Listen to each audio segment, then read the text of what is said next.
Mirë se erdhët në këtë pjesë të dytë reze dielli. Si do të kujdesemi për shtëpinë gjatë verës? Ne të gjithë e duam verën për plazhin, për temperatura, dakord, por si të kemi një shtëpi të freskët? Si të lajmë dhe të pastrojmë dyshekun tani në verë, sa shpesh duhet t'i ndrojmë dhe t'i lajmë çarçafët, këllëfët, cilat materiale na ndihmojnë që të qëndrojmë pak më freskët, sepse dhe materialet ku flem, çarçafët edhe këllëfët e jastëkve sigurisht na ndihmojnë për të përballuar vapën, janë detaje të vogla, por që bëjnë diferencën. Si të pastrojmë lajmë dyshemen, si të freskojmë shtëpinë duke e pastruar atë, të gjitha këto këshilla, do t'i diskutoj me Evën e My Home. Më pëlqen ta them, kështu mirë se erdhe. Mirë se u riktheve, Eva. Mirë se u gjeta. Janë tema shtëpie, këshilla të vlefshme si një udhëzues praktik për zonjat dhe gratë, që janë anvisa, janë zonja shtëpie, bëjnë punë të verës.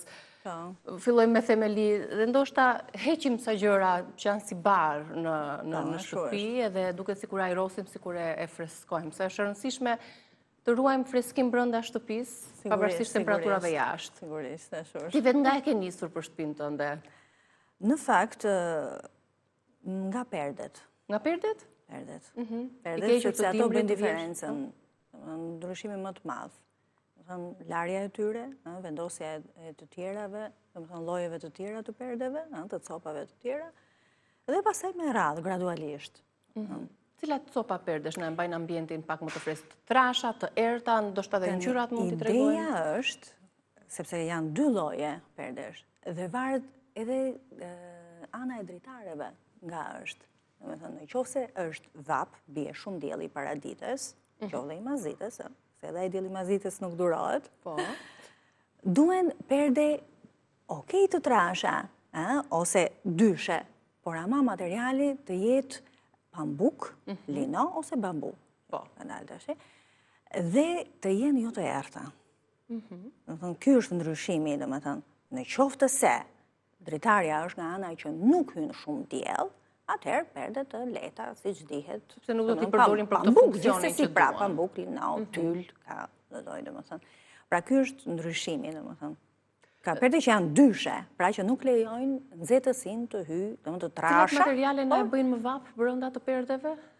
Kuptoj, sintetike. Siç jemi në rrobat e trupit. Duhen vetëm pambuk, lino edhe bambu. Janë shumë të buta, domethënë mbajnë freskët. Por duen dyshe, në qoftë se hyn dielli shumë i fortë brenda, dhe krijon si thua një barrierë. Një barrierë, pra gjatë kohës dhe mban freskim brenda të kondicionerit. Ne do t'i mbyllim ato, si bie. Do t'i mbyllim perdet. Sigurisht. Materialet që përzgjodhëm, që mos mbajmë ato. Të paktën të bëjmë një farë ndryshimi të vogël, po është ndikon pak. Po, ndihmon. Perdet të mbyllura, kondicioneri i hapur, apo jo? Sigurisht. I ndezur për minutazhin dhe duke respektuar edhe gradacionin. Sepse nëse jashtë është shumë vap, brenda nuk mund ta kemi dhe shumë freskë. Po, nuk duhet mbajtë dhe shumë hapur sepse thanë dhe ajrin, kuptohet. Ja, këtu do ndalim te tharja e ajrit. Çfarë bën ti për të shmangur këtë tharjen e ajrit nga kondicioneri? Tani, puna është që nuk duhet mbajtë shumë hapur gjithë ditën, kuptohet, duhen dhe ajrosja, pra duhen hapur dhe dritarët herë pas here. Kuptohet, nuk mund të mërish mbyllur, domethënë gjithë ditën e ditës apo gjithë natën. Aq më keq natën duhet patjetër dritarët hapura, sido që të jetë temperatura jashtë, domethënë dihet ajo, që të qarkulloj ajri. Plus që janë ato filtrat që themi të kondicionerit që duhen pastruar vazhdimisht, sepse ato lëshojnë edhe një lëndë shumë të bezdishme. Sidomos ku ndryshon sina, sepse ndryshon dhe, domethënë, ka ndenjur aty, ka qëndruar për një kohë të gjatë. Nuk është përdorur, domethënë, në pranverë nuk hapet normalisht, qoftë edhe në vjesht. Ndryshimi edhe nga vera në dimër, duhen. Nga perdit kalojmë tek ai këndi të divanët, gradualisht i marrim me radhë deri të dalim në dysheme, sepse shumica ka batanie apo ato mbulesat e leshta apo mbulesat e trasha që ka përdorur dhe kanë qëndruar aty, po ai element pikërisht ti shtrihesh dhe bëhesh qunë në djerës nga vapa, sepse këtë vap trupin ta ndesë edhe materiali i divanit. Çfarë duhet të shtrojmë aty? Dysheku, domethënë janë sigurisht siç thash për perdet, ashtu është të njëjtat materiale, pra pambuku, papukush dihet i pari, lino dhe bambu. Domethënë këto janë, jo gjëra sintetike, sa më të lehta. Dhe ka të bëjë dhe ngjyra. ngjyra sa më të hapura, të çelta. Sepse sigurisht E përthyen ato rrezën si të shtihet. Sigurisht, po. Të errtat e mbajnë nxehtësinë, kështu që Disa i bjen shkurt Eva, edhe çarçafët aty. Të pambukta, saten, të divanët, ndoshta për të krijuar këtë komoditetin e freskisë. Po. A është thjesht një efekt që ne mendojmë apo është realisht na ndihmon për të mbajtur më fresk? Është realisht, po ndikon shumë. Po. Tjetër, kalojmë tek dysheku. Ne kemi sjell disa variante her pas here se si të pastrojmë, si të lahen dhe mos patur ato njollat e çuditshme, njollat kafe të verdha në dyshek që vijnë nga konsumimi i tepërt i tij. Gjithsesi, për çdo zonjë që ka menduar të pastrojë të lajë dyshekun vet. Tani ka dhe mjete, kompanitë të cilat na ndihmojnë për pastrimin. Por nëse duam që ta lajmë vet dyshekun, na jep disa këshilla. Larja është tjetër gjë, pastrimi është tjetër gjë. Nëse kanë mundësi, ka larje me avull. Larje me avull është vetë pajisja e lanë. Nëse do me pastru, atëherë është ajo që kam thënë dhe për jastëkët, për çdo gjë tjetër, edhe për tapetet, kam thënë me sodë buke ose me miell misri. Me miell misri? Po. Ma trego pak të Të dyja, do me thënë, o këto o ato, do me thënë, jo të dyja njëkohësisht, gjithmonë, kam thënë për zjerje, jo, kotëm kotë, do me thënë. Dhe ideja është që duhet ta spërkati mirë të gjithë dyshekun dhe do ta lëmë minimumi 2 orë. Me sodën ose me miellin e misrit? Kush bën më shumë punë, soda apo mielli i misrit? Të dyja. Cilën të kenë në shtëpi. Domethënë kush është më Pra e spërkasim dyshekun me njëra prej tyre. Jo pak. Mirë, domethënë në mënyrë të njëtrajtshme. E lëm dhe pastaj vëm shesim me korrent. Tani gjatë kësaj kohe, 2 orë, qoftë edhe 3 orë, e mira është edhe 3 orë, ka bërë punën e vet. Pra, ka thisur të gjithë, domethënë yndyrnat e trupit, ka thisur të gjithë papastërtitë, mikroorganizmat, domethënë të gjitha i ka thirrë, qoftë soda e bukës, qoftë mielli i misrit.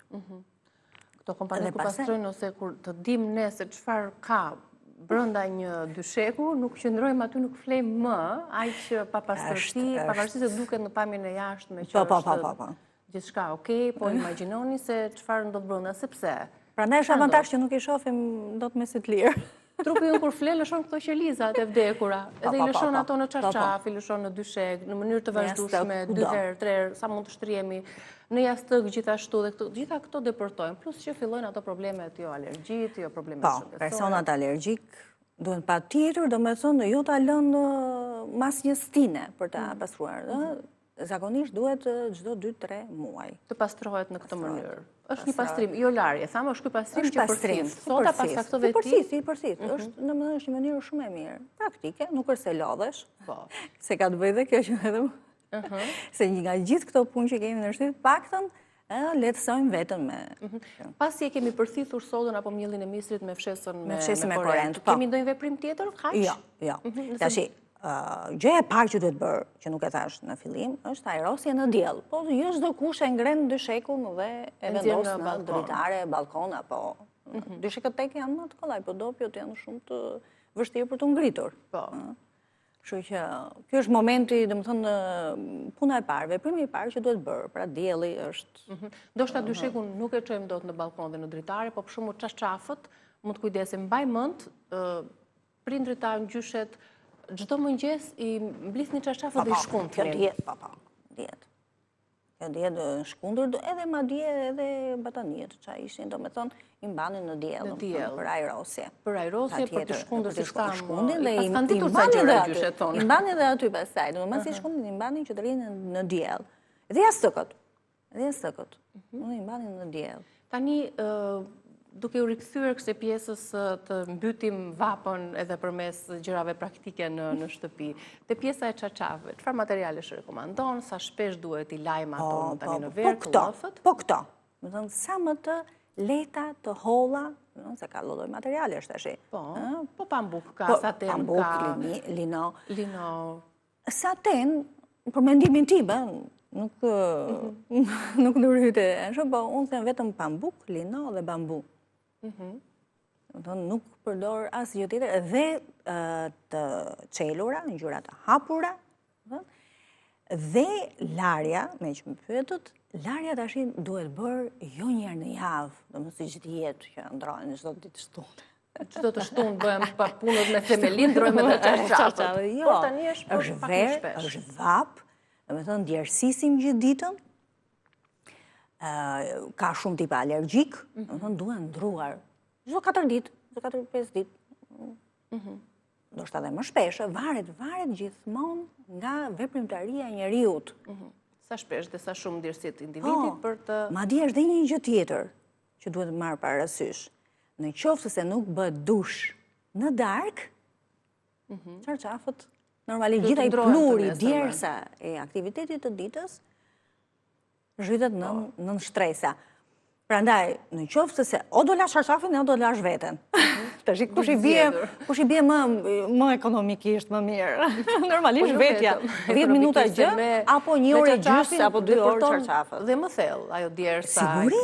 Sigurisht, prandaj. Pa pastërtia që... Mundohemi të dushi të bëhet natën, para gjumit. Është gjë e mirë. Kalojmë tek peshqirët.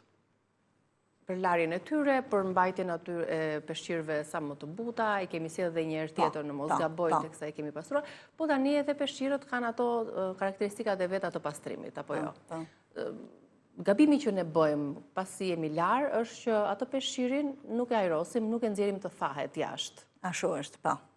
Çfarë problemi është? Madje kam dëgjuar që rinë dhe në dyshemen e banjos, aty bëhet ca lagështira që ke përdush, ca edhe peshqirë që rinë të lagur aty.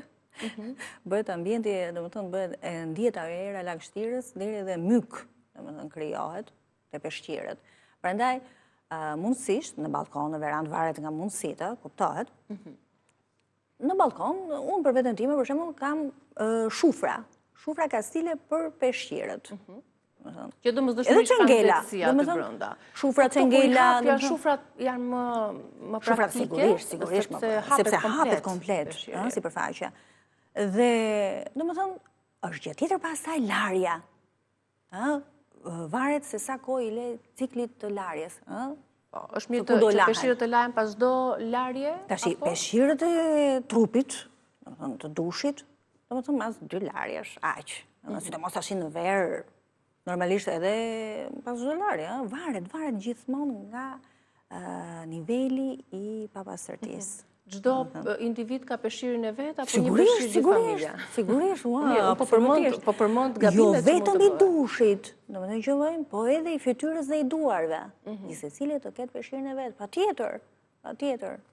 Po, jo se nga që u hapite, por shumica besoj përdorin 1 ose 2 maksimum. Shumë çifti përdor një peshqir. Jo, është e gabuar. 3 pjesëtar që jemi në familje, kemi 3 peshqirë të ndarë. Secili edhe të fytyrës ka peshqirin e vet. Po, 3 peshqirë të ndarë, domethënë për fytyrën, sepse normalisht nuk mund, çdo njeri ka atë lëkurën e vet, mikrobiomën e vet të lëkurës. Po, domethënë nuk mund të fshesh me, domethënë, ha me lukën e tjetrit i bie pastaj. Po, kështu që keni punë në verë, dhe vetëm në verë kjo këshill, por në çdo moment. Jo, nuk është vetëm në verë, puna e peshqirëve. peshqirëve. Për fëmijët një herë është rekomandueshme që të kenë gjithmonë peshqirat e tyre. Sa më të butë, sa më shumë mundësisht, peshqiri duhet të jetë edhe i bardhë. Sepse duke i pasur peshqirët në ngjyrë të errët, nuk duken pa pastërtit. Edhe thua, është i pastër, nuk po e ndroj. Mund t'jetë tharë, në varse në banjo, po them për fytyrën, peshqirën e fytyrës, por ka pa pastërti. Dhe nuk i sheh, sepse është i errët, prandaj mundësisht peshqirët bardhë. Zakonisht, peshqirët e errët përdoren për pjesën e këmbëve, për fshirjen e këmbëve. Se dajo këmbëve një herë do përdoret ose 2 herë maksimumi edhe nuk ka shumë. Po, tani i bie që të lahen peshqirët për ditë. E kuptuam, sepse çdo ditë tani në verë do të lahemi më shpesh. Çdo ditë jo, se varet, sepse nuk jemi gjithë ditën në shtëpi, kuptohet, duhet ka shumë shkaqe, domethënë.